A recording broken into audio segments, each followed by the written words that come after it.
अस्सलामुअलैकुम वरहमतुल्लाहि वबरकातुहू। तो सफ़र तो वही है ना जो अपनों के साथ हो, और वही सफ़र में ज़्यादा मज़ा आता है जिसमें अपने साथ हो। फिर भी हमारे यहाँ पर पूरी फैमिली नहीं थी, और बकरीद के बाद हमने ये प्लानिंग की कि हम चलो कहीं चलते हैं घूमने के लिए। तो हम सवेरे सवेरे जो है निकल चुके थे, सिर्फ चाय पानी करके। नाश्ते का इंतज़ाम हमने रास्ते में कर लिया था गाड़ी में, और मौसम था बड़ा खूबसूरत, और मेहंदी भी बहुत ही रंग लाई थी। और यहाँ पर हम निकल चुके मालेगांव।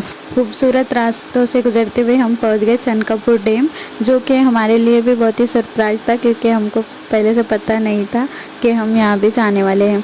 और जो चनकापुर डैम पर जो कुदरत के मनाज़िर देखने के मज़े हैं ना, वो हमको सापुतारा में भी नहीं आए। यहाँ के बस दिल यही कह रहा था कि कुरान में अल्लाह ताला ने फरमाया है, बस वही आयत आ रही थी दिल में कि अल्लाह की किस किस नेमतों को झुटलाओगे, फ़बिअय्यि आलाइ रब्बिकुमा तुकज़्ज़िबान। और यहाँ जितने हमने मज़ा किए, बच्चों ने भी पानी खेले ना, सच बता रही हूँ बहुत ही मज़ा आया। इस डैम की भी हिस्ट्री है। ये 1903 से 1911 के बीच में बनाया गया था। ये डैम गिरना नदी पर बना है। ये महाराष्ट्र के नासिक ज़िले में आता है। यहाँ एक गाँव है अबुना, इससे ये 3 किलोमीटर दूर है। और इस डैम की तामीर अंग्रेज़ों के ज़माने में हुई थी, मतलब तकरीबन 19वीं सदी में।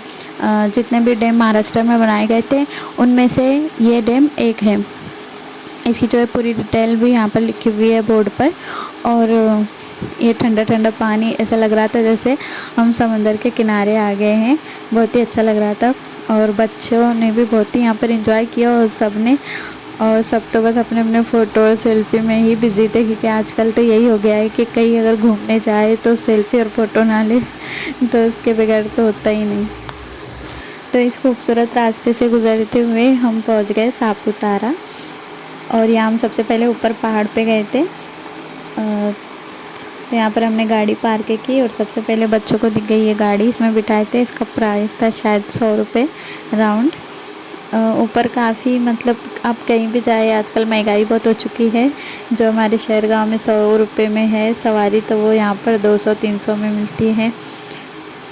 पर इंसान को एक फ्रेशनेस मिल जाती है जब हम कहीं हमारे गांव से या शहर से बाहर खुली हवा में कुदरती मनाजिर देखने में जो चैन और सुकून है, जो सुकून रखा है अल्लाह ने कुदरत के मनाजिर, हरे भरे झाड़ वगैरह, खाई वगैरह, कुदरत के मनाजिर देखने में वो कहीं नहीं मिलता।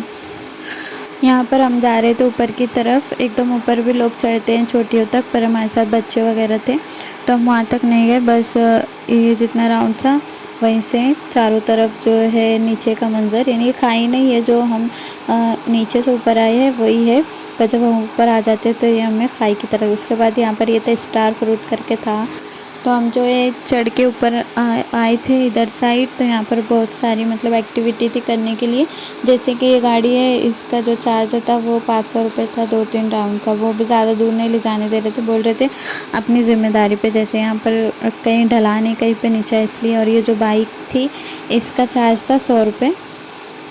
तो जो भी जेंट्स लोग थे उन्होंने ये सब चलाए, और हम जो है बस देख के एंजॉय कर रहे थे।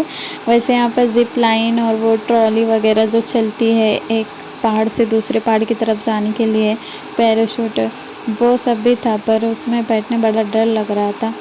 वो ज़िप लाइन का शायद 300 रुपये एक सीट का था, ऊपर कौन बैठता हिम्मत चाहिए उसके लिए भी। तो हम लोग तो नहीं बैठे, बस ये लोग ने राउंड मार कर आए। और वैसे ये गाड़ी कुछ अलग ही किस्म की थी, और ये लोग बोल रहे थे बहुत मज़ा आया। तो चलो खैर, इतनी दूर आए हैं तो मज़ा ना आए तो फिर तो कोई बात हो ही नहीं सकती। और ये देखिए वहाँ पर जो है लोग जा रहे हैं, दूर दूर तक लोग चले जाते हैं, ऊपर तक, पहाड़ तक। और ये जो नीचे दिख रहा है ये नीचे का गार्डन और बोटिंग का है ये। तो हम अभी जाएंगे नीचे, जब आपको दिखाएंगे। यहाँ से वो दिखता है नीचे का। और सबसे इंटरेस्टिंग तो मुझे ये साइकिल लगी, जिसका डेकोरेशन तो एक नंबर था।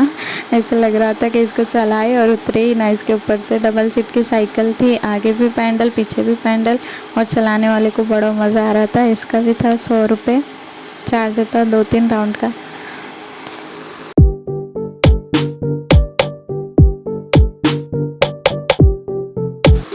अब हम जा रहे थे नीचे की तरफ गार्डन और बोटिंग में। अगर आप आए तो पहले नीचे का ही विज़िट कर लीजिए, क्योंकि यहाँ पर आप आराम से जो है खा पी सकते हो, और अगर आपको कुछ लेना है जैसे होटल वगैरह से तो ले सकते हैं। वैसे ऊपर कुछ ऑप्शन नहीं था, बस मैगी, और मैगी भी इतनी ख़ास नहीं लगी मुझे। और यहाँ पर बदकिस्मती थी कि बोटिंग बंद थी, शायद यहाँ पर 1-2 दिन पहले कुछ हादसा हो गया था इसलिए। तो ड्राइवर ने तो इधर लेके आया, पर बोटिंग बंद थी, तो हमने थोड़ी देर बैठे, फ़ोटो वगैरह लिए, और फिर जो इसके वो साइड गार्डन है वहाँ पर चले गए। फिर वहाँ पर आराम से बैठे, जो यहाँ के उबले हुए भुट्टे थे वो खाए, और ये दुकानें थी थोड़ी बहुत, जैसे यहाँ पर जो है ये जो सापुतारा है वो गुजरात बाउंड्री में आता है, तो यहाँ पर दुकानों वगैरह पर भी और हर बोर्ड पर गुजराती में ही लिखा हुआ था। और इधर के ट्रेडिशन के हिसाब से यहाँ पर चीज़ें भी थी। और जैसे कि हर जगह हम लोग घूमने जाते हैं तो महंगी होती है चीज़ें, उसी तरह से थी, लेने के लायक तो कुछ भी नहीं था, क्योंकि इससे सस्ता तो हमें अपने मार्केट में अच्छी से अच्छी चीज़ें मिल जाती। बस हमने देखने गए थे, यहाँ कुछ चीज़ थी स्पेशल, जैसे कि लकड़ी के बने हुए थे बर्तन वगैरह, और कुछ शो पीस वगैरह। तो हमने यहाँ पर लकड़ी के ब्रश लिए थे, और लकड़ी के सर में लगाने के जो है कांटे थे। और हाँ, ये दुकान पे था कुछ नया नया, जैसे कि रोटी रखने का डिब्बा था। ये बोल रहे थे ये 1350 का, ये जो डिब्बे हैं ये काफ़ी महंगे थे। पर हाँ, अगर आप लोग कहीं आए और निशानी करके लेके जा रहे हो तो सही है, वरना इससे सस्ते में जो है मिल जाते हैं मार्केट में हमारे।